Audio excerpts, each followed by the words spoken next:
لا تكذبوا، فالخطو في طرق الذنوب ندامة، والخطو في طرق التعبد مكسب. حاك السماء وقل إلهي كلنا عونا، سيسهل بالدعاء ما يصعب. وامضي على دين الرسول محمد، فبغير دين المصطفى تتغرب. قم للصلاة ولا تؤخر فرضها، لا تترك الشيطان قربك يلعب.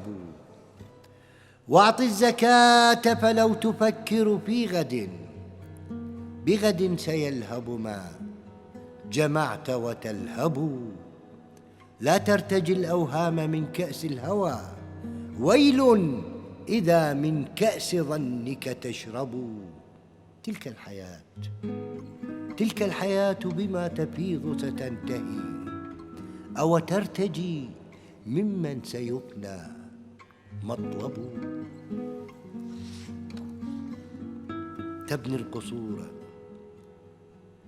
تبني القصور بزيفها، وكأنها تعطي المغرر بالهوى ما يرغب.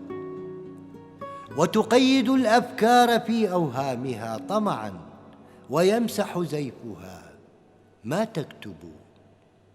ماذا يفيد المرء أن يبني له قصرا ويوما بالتراب يترب؟ ماذا يفيدك لو جنيت جواهرا بصليبها يوم الحساب ستصلب.